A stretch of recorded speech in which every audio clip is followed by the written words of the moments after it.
E aí pessoal, bem-vindos ao canal Usca@Tech. No vídeo de hoje nós vamos fazer a instalação do zero na minha máquina aqui de produção do Ubuntu 22.04 LTS, versão que saiu essa semana, versão estável, e nós vamos fazer a instalação em um disco particionado com o Windows, então fazendo um dual boot, o Windows já está instalado, e também há um outro disco nessa máquina rodando o macOS. Então nós vamos fazer essa instalação passo a passo. Mas, antes de iniciarmos, eu preciso deixar um recado aqui que nós não nos responsabilizamos pela instalação, formatação de disco que você vai fazer aí na sua casa, na sua máquina. É muito importante que você tenha amplo domínio do seu hardware. Quando eu falo isso, eu me refiro ao que você tem instalado, se você conhece as partições, onde está cada sistema, para caso você trabalhar com dual boot, você não formatar o disco errado e principalmente os dados. Então, muito importante você ter backup dos seus dados, na nuvem ou no HD externo, por exemplo, para evitar qualquer problema maior você perder arquivos. E se você tem dúvida ainda de como fazer isso ou nunca fez, instala o VirtualBox, é bem tranquilo. Faz a instalação primeiro no VirtualBox, trabalha lá mexendo no disco por lá, e você não tem risco de perder nada na sua máquina física. Assim você consegue até testar um pouco o sistema, ver como é a instalação, e aí depois, de forma mais segura, você faz em sua máquina de produção. Então, feito esse disclaimer, atento a essa questão dos dados, vamos iniciar depois da vinheta.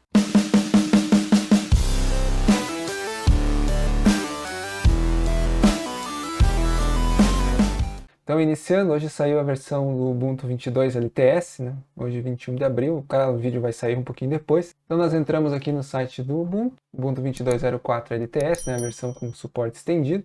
Ele iniciou o download, está quase terminando aqui. Para gravar a ISO no pendrive, nós vamos utilizar um programa chamado Rufus. Vamos baixar ele aqui. Vou baixar a versão portátil. E aí uma coisa que é importante é que, claro, nós aqui do canal Usca@Tech não nos responsabilizamos por você fazer esse procedimento, é uma coisa que você precisa fazer com muita atenção, principalmente referente aos dados. Então, antes de mais nada, tenha seus dados com backups, né, na nuvem, em outro HD, etc. E é preciso você ter um bom conhecimento de como estão as partições do seu sistema, se você vai fazer um dual boot com Windows, se você vai instalar em outro disco, outro SSD, etc. Então, para isso, eu vou mostrar aqui como é que estão os meus discos. Vamos procurar aqui, então, gerenciamento do computador para nós vermos como é que estão as partições. Então, vamos lá. Aqui em gerenciamento de disco, isso é uma coisa que eu comentei que você precisa estar em pleno domínio, o que você tem aí, quais opções você tem para fazer a instalação. Então, aqui meu disco zero, pelo nome aqui, o tamanho dele é um disco um HD tradicional de 1 TB, claro, pelos índices ele está aqui com 930 GB de espaço. Então esse eu sei que é o meu disco de dados. Então esse aqui eu não vou mexer. Eu tenho um outro disco aqui de 223, que na verdade é um SSD de 240, também pelo tamanho eu sei que é o SSD onde está instalado o macOS, né, o Hackintosh. Então eu também não vou mexer. E eu tenho aqui o NVMe de 512, que sempre ter pelo índice ele pega um pouco menos, né? Então 476 GB, que é o que eu sei que está o Windows. Então tem a partição FI dele aqui, o disco C, e quando eu formatei eu tinha deixado 60 GB já sobrando para o Linux. E aqui 600 MB, partição de recuperação do Windows. Então você precisa estar bem ciente disso, porque isso aqui vai facilitar depois na hora de você formatar a máquina e não perder nada. Uma coisa que é importante aqui, eu estou pensando em deixar mais espaço. Então deixa eu ver se eu ainda tenho espaço para diminuir aqui do Windows. Ó, eu estou com 160 GB sobrando aqui nessa partição, que eu tenho alguns jogos instalados, que eu posso até mover depois. Eu vou clicar com o botão direito aqui, isso você pode fazer, por exemplo, você tem a partição cheia aqui, não tem espaço para instalar o Ubuntu, por exemplo. Você pode diminuir o volume. Mas, mais uma vez, tenha bastante atenção aqui para não perder dados, né? Fique bem atento. Então, o botão direito, diminuir volume, o próprio Windows vai dizer quanto que ele pode diminuir. Então aqui ele até que está deixando diminuir quase tudo, que não é o caso, né? Eu tenho 160 lá livre. Não é a minha intenção diminuir tudo isso. Eu estou com uma partição de 60 GB. Vou deixar 100 GB para o Ubuntu, ele nem vai ocupar tanto, mas eu vou usar como produção, vou instalar bastante coisa. Então eu vou tentar diminuir mais 42 GB aqui. No caso aqui está em megabytes, 42.000 mais ou menos. Como ele está logo do lado aqui, ele deve aumentar aqui. Se essa partição tivesse depois da recuperação, já não ia conseguir. Ele particionaria os 42 GB aqui, partição de recuperação, e os outros 58 aqui. Então eu dei sorte quando eu particionei lá, não lembro se eu fiz meio por conta isso, mas de ter ficado a partição vazia aqui do lado da do Windows, porque agora ele vai alocar esse espaço aqui. Então a partição tende a ficar ali com 98 a 100 GB que é o que eu espero para poder instalar o Ubuntu. Então, reforçando isso, que é importante você conhecer bem a sua máquina. Se você vai ter um HD só, enfim, você precisa avaliar como fazer isso. E sempre reforçando a parte do backup dos dados.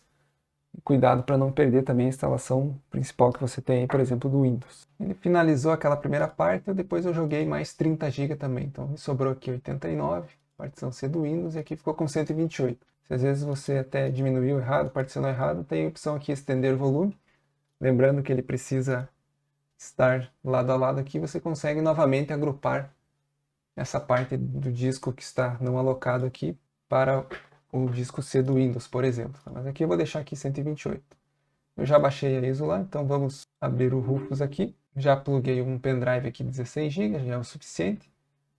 Vamos selecionar a ISO aqui do Ubuntu 22 e automaticamente o Rufus já preenche qual é o melhor. Nesse caso aqui, partição MBR, sistema para BIOS UEFI, né, máquinas mais novas, e ele vai formatar em FAT32, lembrando, ele vai formatar o pendrive, todos os dados que estiverem no pendrive serão apagados. Então, se você tem alguma coisa importante, claro, faça a cópia antes. Aqui ele fala do método de gravação, e ele já dá que o padrão recomendado é o ISO aqui. Então, ok.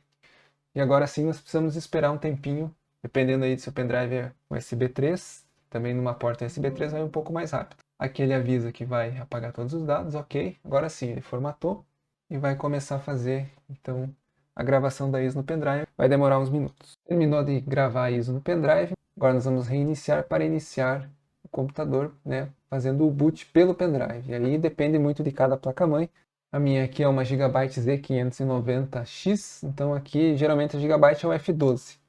Mas vai depender aí de algum fabricante, pode ser o F2 para você entrar na BIOS, se é notebook, Teca Delete entra na BIOS para você poder escolher o pendrive como a mídia bootável, ou testando ali o F12, às vezes apertando o Tab logo no início ele mostra se é o F12, F11, F9, F7, depende muito da placa-mãe.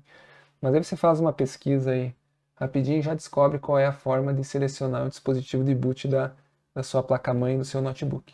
Eu não gosto de gravar a tela, o monitor do computador, mas eu não tenho outra opção aqui porque é a minha máquina de produção, eu estou fazendo na máquina física, não é numa virtual. Então, é claro, eu vou precisar gravar aqui com o celular, a qualidade não vai ficar muito boa. Esse barulhinho que vocês estão ouvindo, eu estou apertando aqui o F12. Ó, iniciou aqui meu computador. Já está mostrando aqui os dispositivos que eu tenho bootáveis. E eu vou escolher aqui o FI, o Sony Flash Disk, que é o pendrive. E já trouxe aqui a opção de instalação. No caso aqui eu não preciso de Safe Graphics, porque eu não utilizo o NVIDIA, por exemplo. Eu utilizo uma placa AMD, então o drive já está embutido no kernel. Se você tem NVIDIA, qualquer problema você pode testar com Safe Graphics. Está carregando aqui a imagem do Ubuntu. Já trouxe aqui a opção de testar ou instalar. Eu vou trocar aqui para Português Brasil, fica mais fácil para nós. Vamos aqui na opção instalar o Ubuntu. Aqui a opção do teclado, Português Brasil, Brasil. Aqui ele pergunta instalação normal, vamos fazer normal. Baixar a atualização, já vou botar assim, que já vai atualizando os programas e pacotes. Também permitir programas de terceiro, porque eu tenho uma placa Wi-Fi Bluetooth aqui da Broadcom que precisa ter drive de terceiro para funcionar, senão não funciona. Não é o caso da placa de vídeo, mas é o caso da minha placa Wi-Fi. Continuar. Aqui você precisa ter a total atenção, mais uma vez reforçando que nós não podemos nos responsabilizar pelo que você faz aí na sua máquina, então tenha muita atenção.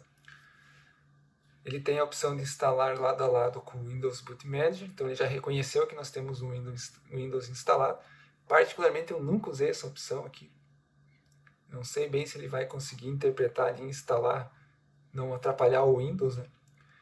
A segunda opção é aquela mais perigosa, vai apagar todo o disco e reinstalar o Ubuntu. Também nunca usei essa aqui, tenha muito cuidado. E a opção avançada, você vai poder, através das partições, escolher o que cada uma vai fazer. Então eu sempre instalo aqui na avançada. Continuar. E agora ele vai mostrar todos aqueles nossos discos que nós tínhamos lá. Então vamos ver aqui, NVMe, que é o que eu vou precisar usar. Ele está mostrando aqui um SDA, que é aquele onde está a minha partição de dados, e está mostrando aqui um SDB pelos tamanhos aqui de 239 e 200 AFI, que eu sei que é onde está instalado o Mac. Então não vou mexer nesses aqui, eu vou, no caso aqui, mexer no NVMe. Está mostrando aqui do Windows Boot Manager. Tem aqui um espaço desconhecido, que deve ser algum índice, alguma coisa. A partição NTFS, aquela onde está instalado o Windows mesmo, disco C do Windows, que nós mexemos do tamanho.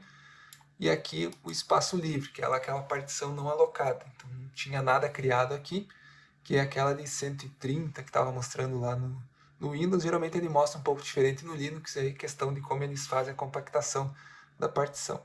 E depois a partição de recuperação do Windows, que era 600 MB. Então o que eu vou fazer aqui naquele espaço livre que eu tinha?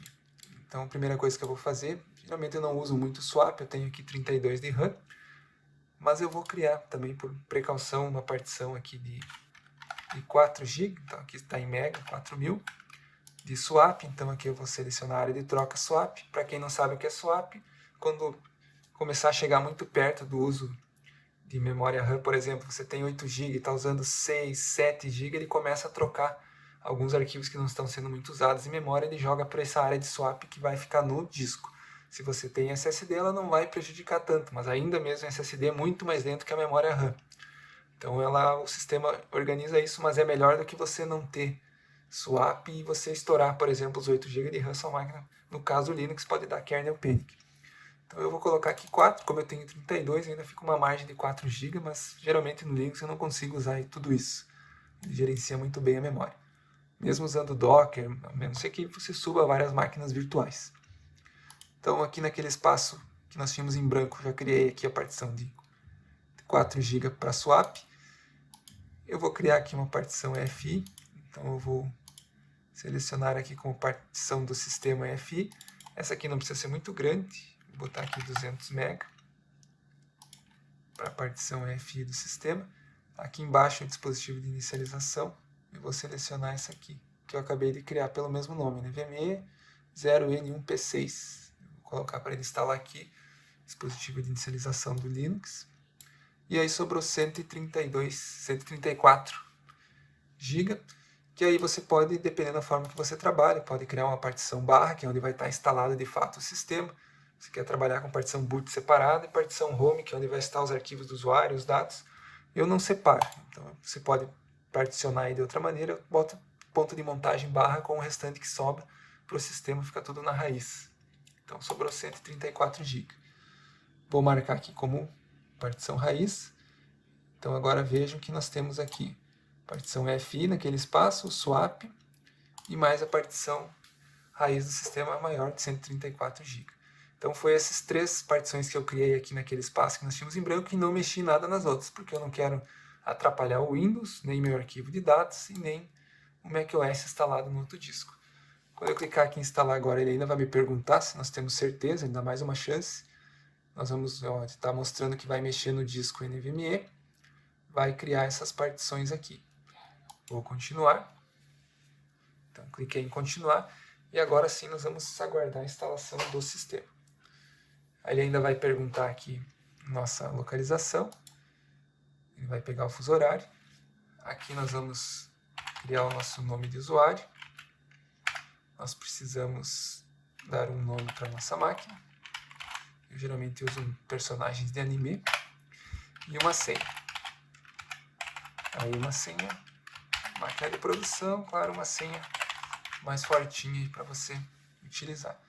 Sempre marco aqui para solicitar minha senha, para não entrar automaticamente, e usar o Active Directory para entrar em algum domínio. Isso aqui se você vai entrar em algum domínio gerenciado, tanto Microsoft ou não, no caso de um AD, que não é o caso aqui, na máquina eu trabalho sozinho aqui. Agora sim, agora vem de fato a conclusão da instalação, vai demorar um pouquinho, dependendo da velocidade. Ele também, se encontrar atualizações, ele vai fazer o download, como nós marcamos lá no início, para ele fazer download de atualizações. Então agora sim, nós vamos parar o vídeo e ele vai seguir a instalação. No final aqui nós voltamos. Ocorrendo tudo bem com a instalação, essa é a mensagem final. Ele fala que nós precisamos reiniciar o computador e aí quando nós clicarmos em reiniciar, ele vai pedir para nós tirarmos o pendrive. Justamente para caso você tenha marcado na BIOS para iniciar pelo pendrive. Eu vou retirar ele aqui, vou apertar Enter. E agora ele deve iniciar já pelo Ubuntu. Então ele está aqui, ele reconheceu que nós tínhamos um Windows na partição 1. E agora aqui também o Ubuntu. Então vou selecionar aqui o Ubuntu para iniciarmos. Pronto, então já iniciamos aqui, concluímos a instalação do nosso Ubuntu indo ao boot já com o Windows pré-existente. E também, claro, ele não reconhece a partição do Mac, mas não mexemos lá no Mac pelo F12. Quando eu preciso logar no Mac, a gente consegue também fazer o login por lá.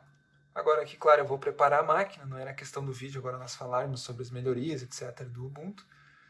Só ouvimos falar pelos testes que o pessoal fez e até no próprio YouTube que ele está bem performático, melhorou muito em relação ao 20.04, que no meu ver já estava muito bom, principalmente o Docker, que é um ambiente que eu utilizo aqui para trabalho.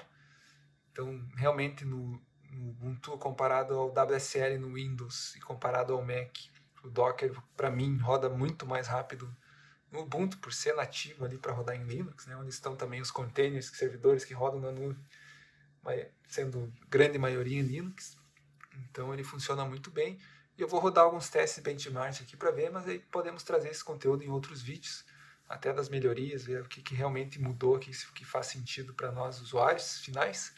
O objetivo desse vídeo aqui era nós fazermos essa instalação completa. E aí depois nós trazemos mais conteúdos sobre essa distro que eu uso aí desde 2009, na sua versão 9.10, se eu não me engano, foi quando eu entrei de fato no mundo Linux e comecei a utilizar o Ubuntu. Então, valeu pessoal para quem assistiu o vídeo.